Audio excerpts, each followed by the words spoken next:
Hello guys, gals, and non-binary pals, welcome back to my channel, and today I wanted to look back at the release of patch 6.3, the absolute unpredictability that occurred and what I ended up making in total, and what of course I'm still crafting. With all that being said, let's get into it.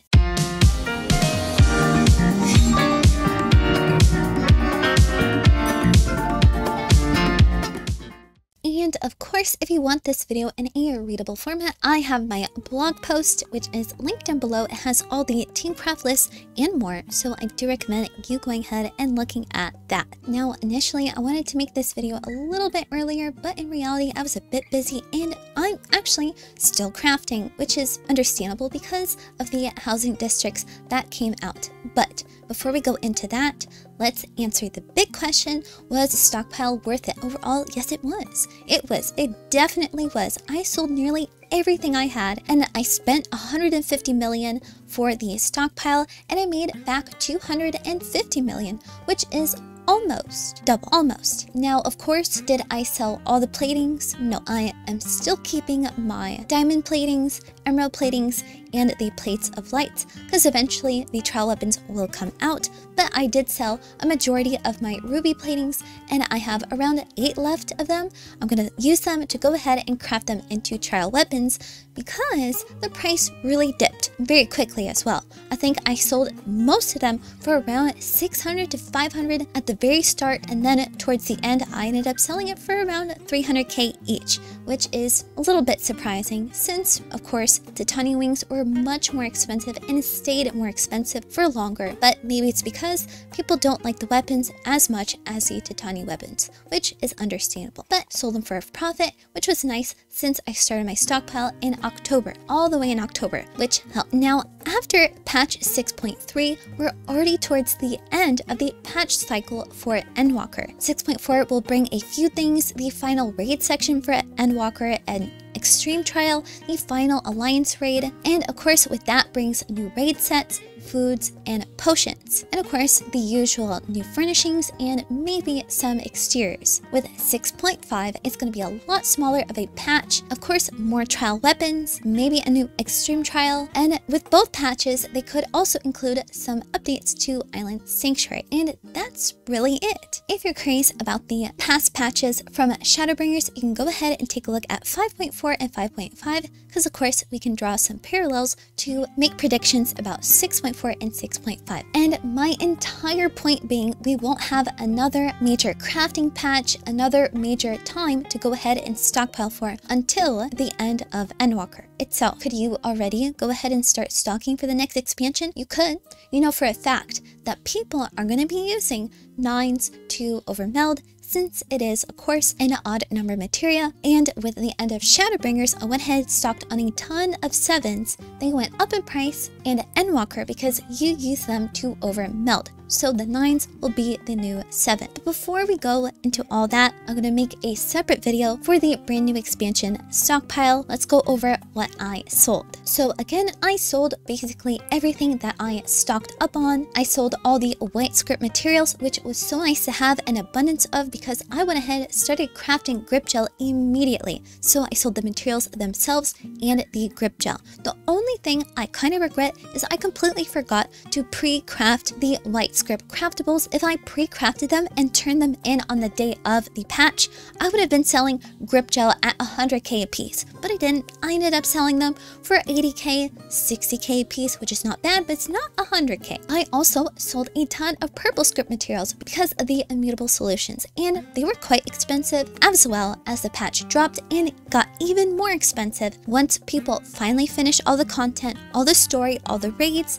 They started crafting and the price went up. Crafting and gathering materia. I was worried that I screwed it up. I didn't. It went up way higher when people actually started melding, which was 5 days after the patch around, which was very nice because I was so worried I got screwed over with the materia. Nope, I sold everything for a very high price, way more than I bought it for. So I'm very happy. And next time, instead of worrying, I'm just gonna wait and see when are people melding. a great way to do that is you just stand in the middle of Limsa. Every time you hear someone crash and burn a stack of 80 materia, you know it's time to start selling. I also sold all the tome materials, which was great. Now, did it go as high as I wanted it to? No, but since I bought them at around 3.5k each, when they were around 6.5, 7.5 on a good day, that's a good enough profit. The intermediate materials also were a great thing to sell. I sold all of them, and I only just now crafted my gathering and crafting gear because I just sold the materials, and it's still a good thing to go ahead and sell at high quality, so I do recommend that. Basic materials like integral lumber and ethereal silk also went up in price.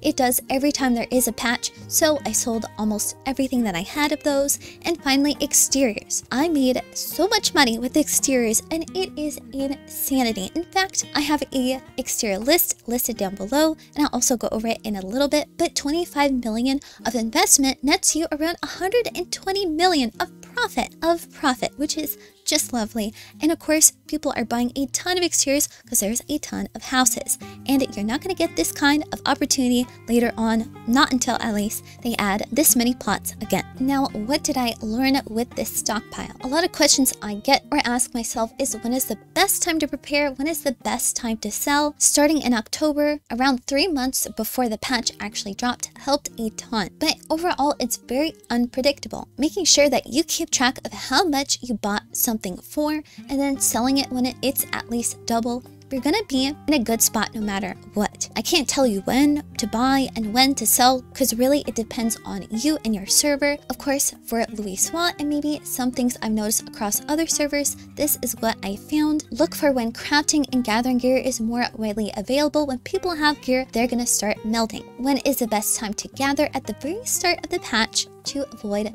BOTS. May just be a few of them, but really, gathering is so nice at the very start because things are super expensive, and people who want to be the first ones to go ahead and get their gear, they're gonna go ahead and buy materials even when they're super expensive. And is there crafting necessary items such as slither sand? The grip gel and immutable solutions were both and are both still very expensive, and were super expensive at the start of the patch. These three things really help me out in considering when to sell, but again, it's very unpredictable. And finally, Gilmaking with the new housing plots. Now, of course, it's already been 1 week, and the biggest wave of housing plots already passed, but on Sunday will be the second round of lottery winners, so you can still go ahead and make a good enough bank. But let's go ahead and take a look at the exteriors list and the furniture list. And here is the exteriors list. Now, I do recommend doubling up on some of the more popular exteriors,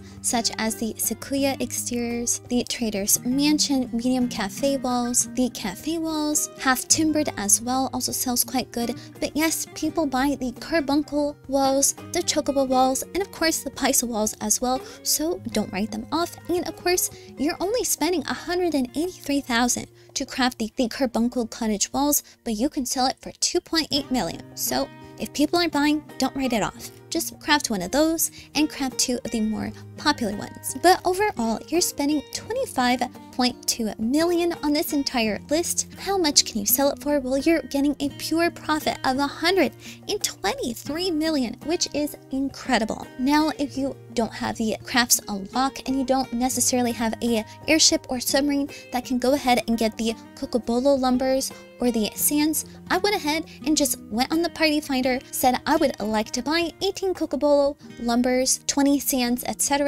People will write you, and you can go ahead and buy the material that way. It is not buyable on the market board, but it is player tradable. So Party Finder is your friend if you want to go ahead and unlock the new exterior or some exteriors that you just don't have. But now let's go ahead and look at the furniture list. And this is my furniture list for 6.3. And of course, this is one of everything. You could double up, triple up if you want to.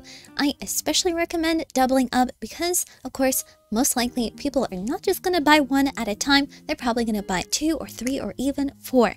So with a spending of 7.4 million, you can make a pure profit of 10 million. If you went ahead and doubled up, you'd be making 20 million of profit. So pretty good. And I largely avoided the items that specifically retainers bring to you, which is, the price is going to be very cheap because people are not crafting them, retainers are bringing them in overabundance. So avoiding that, there are some really good items here, though of course if you see something that is not worth it, such as the alpine flooring, 11k for crafting, but on Louis Swat it is selling for 3.7.